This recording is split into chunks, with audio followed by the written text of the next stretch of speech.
Assalamualaikum warahmatullahi wabarakatuh. Bagaimana kabarnya pada pagi hari ini anak-anak? Baik, sebelum memulai pelajaran pada pagi hari ini, alangkah baiknya kita awali dengan pembacaan Bismillah terlebih dahulu. Dengan harapan semoga ilmu yang akan kita pelajari pada pagi hari ini dapat menjadi tambahan ilmu yang bermanfaat bagi kita semua. Ketua kelas silakan dipimpin doanya. Bismillahirrahmanirrahim.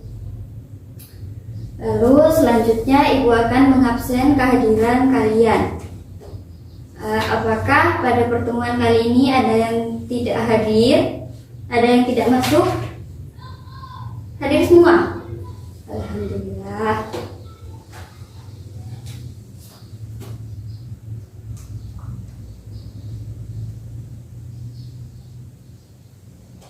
Baik, sebelum masuk pada materi kita pada pertemuan kali ini, Ibu akan mengulang kembali materi yang sudah kita pelajari pada minggu kemarin.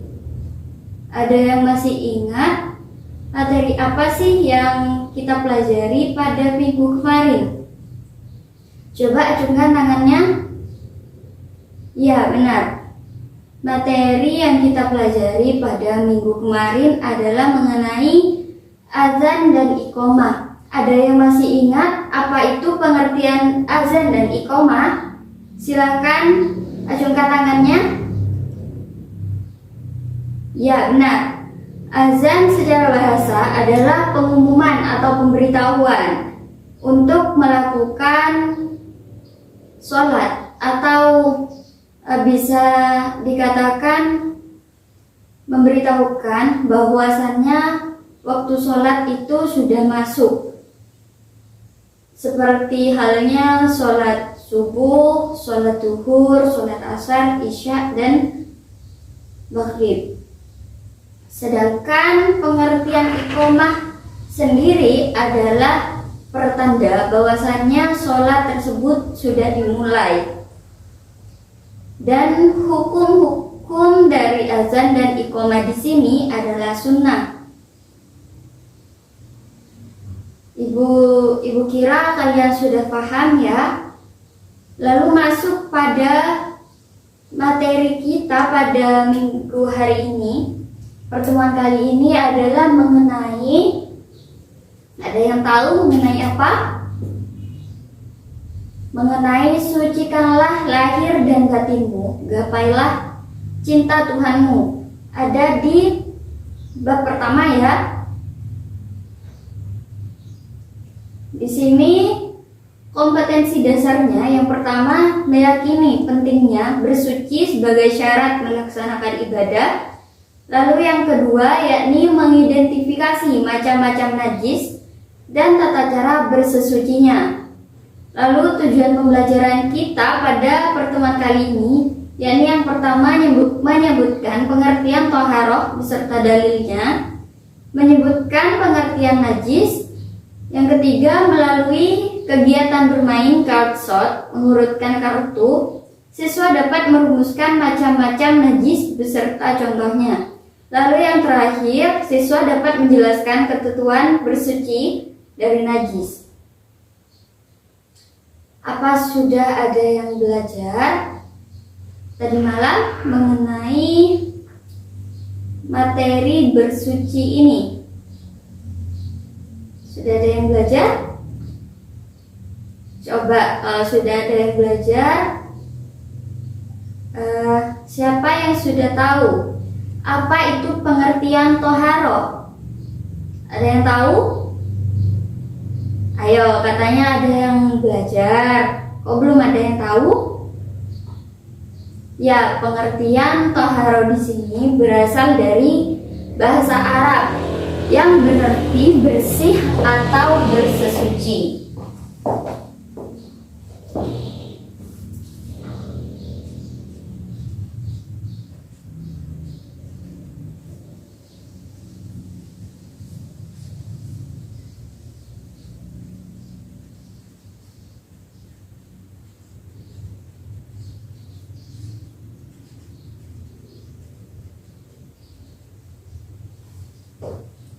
ada yang bisa menyimpulkan apa itu bersih atau bersesuci?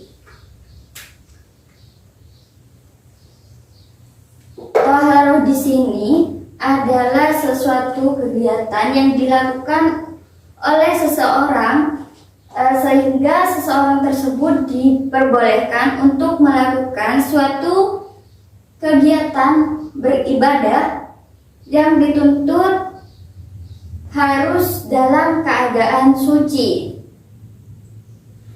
Pernyataan ini ada dalam Al-Quran surah Al-Baqarah ayat 222. Apa ada yang bisa membacakan? Silakan, Mbak Firda.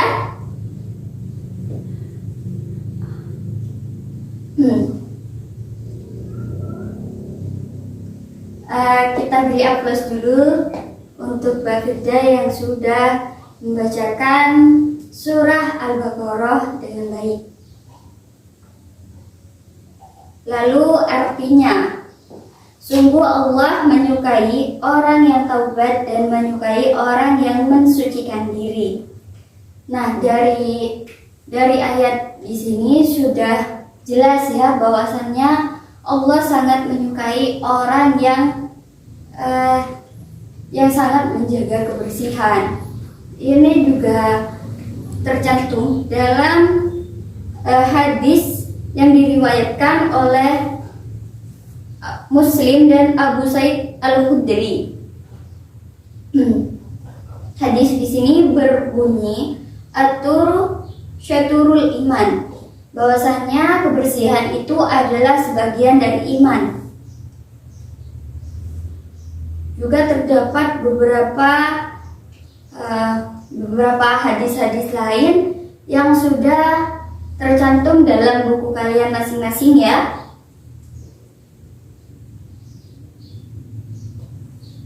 Lalu selanjutnya mengenai macam-macam najis. Nah, di sini ibu akan memberikan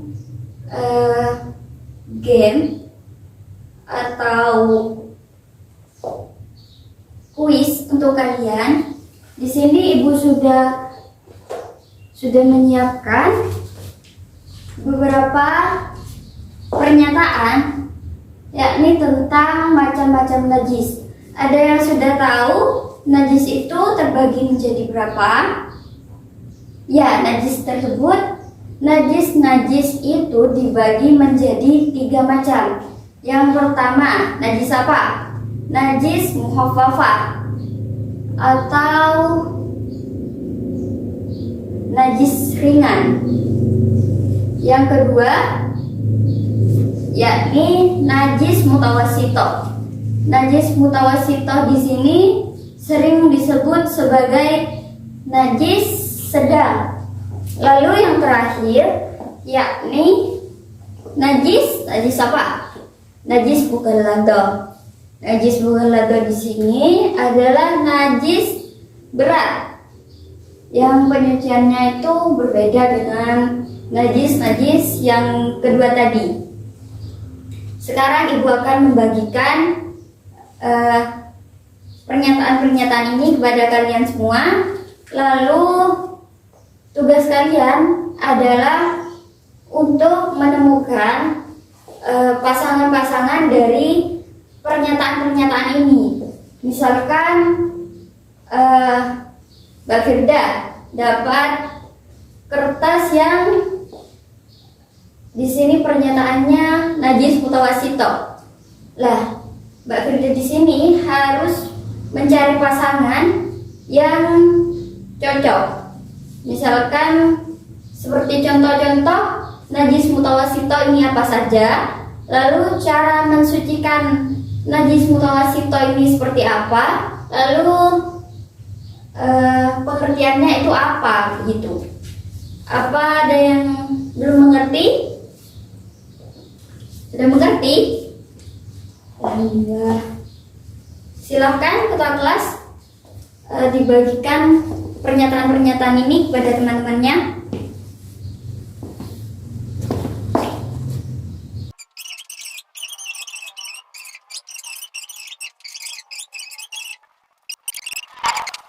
Sekarang apa ada yang bisa menjelaskan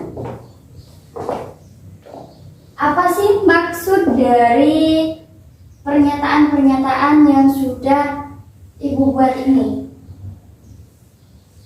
Masih belum mengerti? Jadi begini, maksud dari najis mukhaffafah di sini, najis ini merupakan golongan najis yang paling ringan. Tentu cara penyuciannya juga paling gampang ya. Ada yang tahu najis mukhaffafah ini apa saja sih contohnya? Ya, seperti yang sudah dijawab oleh kelompok 1, contoh dari najis mukhaffafah di sini adalah kencingnya anak kecil yang belum berumur 6 bulan biasanya, yang belum makan sesuatu apapun selain ASINya ibu. Lalu bagaimana sih cara untuk menyucikannya? Caranya hanya dengan menyiramkan air ke najis tersebut dengan merata, dengan menghilangkan benda najis tersebut. Nah, misalkan lantai ini terkena kencingnya bayi yang belum makan sesuatu apapun. Caranya hanya dengan menyiram tempat yang terkena najis tersebut. Dalam hal ini kencingnya bayi tersebut kita siram, kita keringkan. Nah, di situ tempat ini sudah dapat dikatakan suci kembali. Apa ada yang belum mengerti? Sudah mengerti semua ya? Lalu yang kedua yakni najis mutawasito. Dari kelompok 2 ada yang bisa menjelaskan?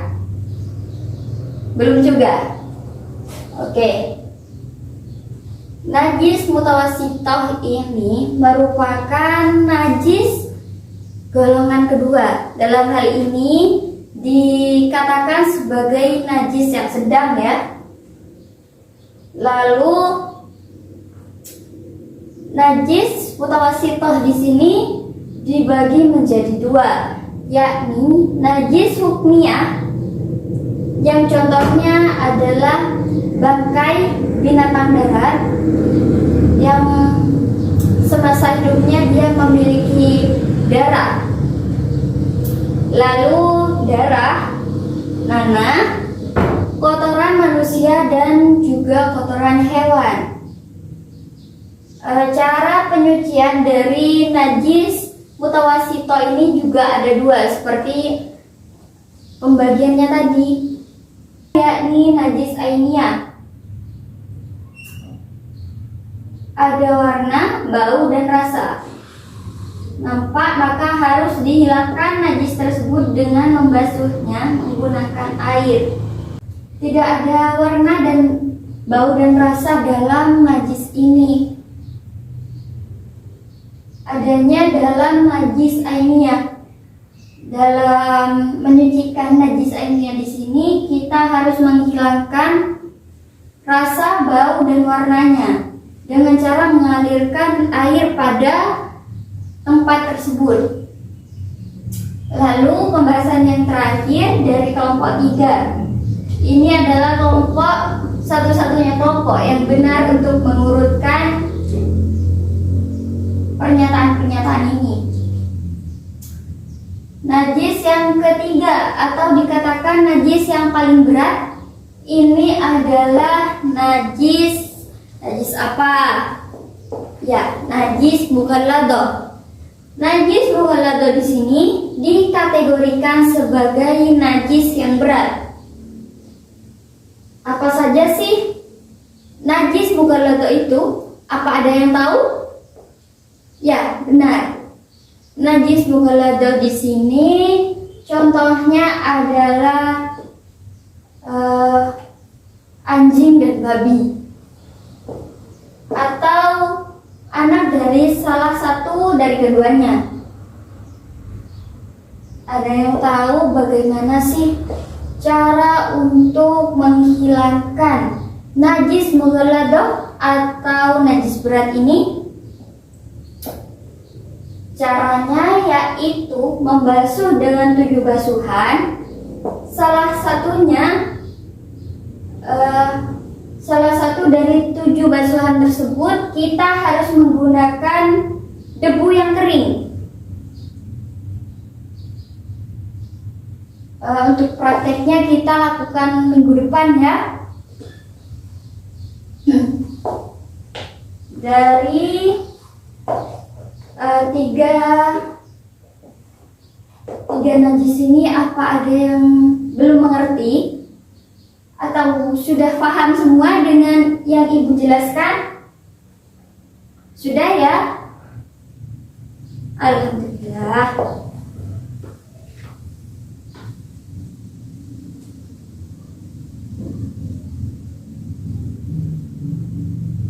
Lalu selanjutnya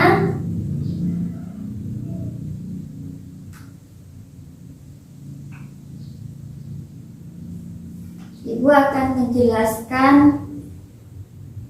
mengenai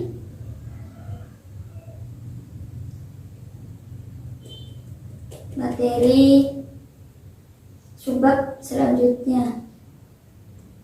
Ada yang tahu mengenai apa?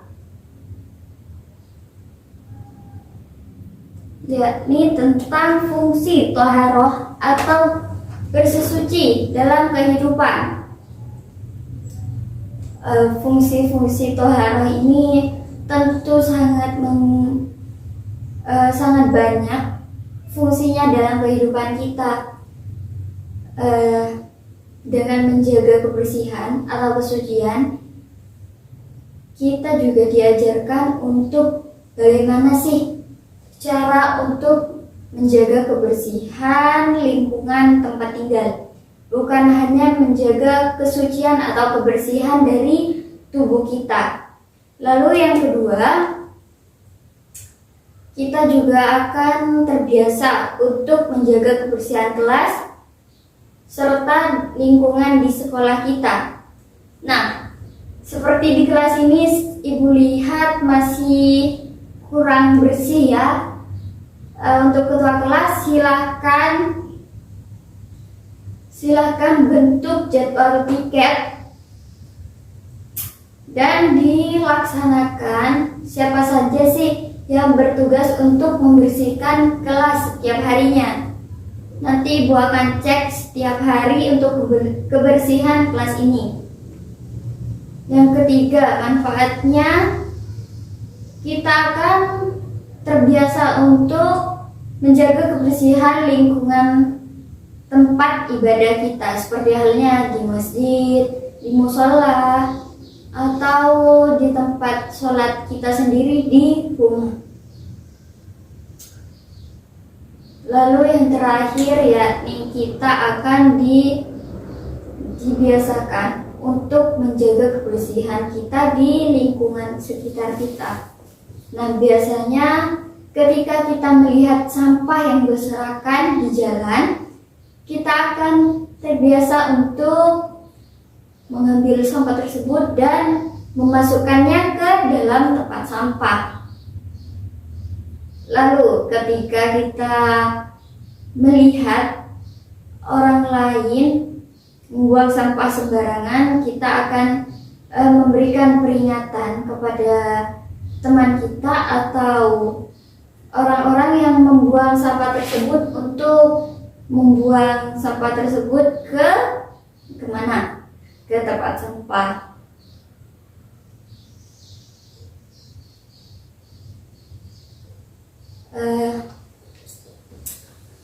Baik,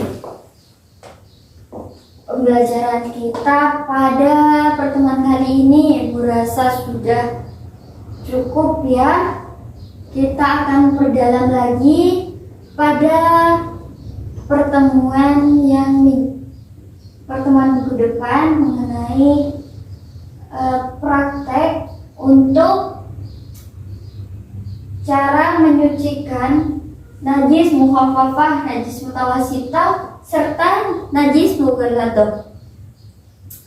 Sekarang ibu tanya, bagaimana sih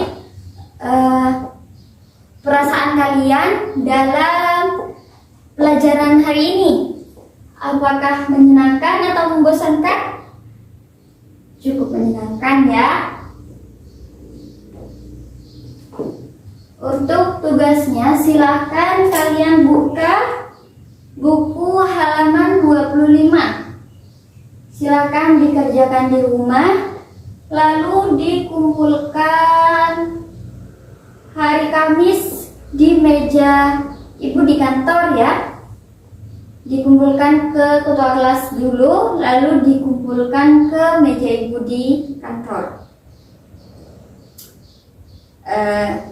Baik, mungkin hanya itu saja pelajaran yang dapat kita pelajari pada pagi hari ini.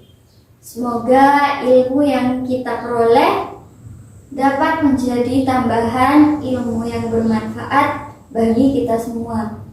Ketua kelas silakan dipimpin doanya untuk membaca doa hamdalah. Alhamdulillahi Rabbil Alamin. Sekian dari ibu. Mohon maaf apabila terdapat kesalahan dan pengucapan kata. Wassalamualaikum warahmatullahi wabarakatuh.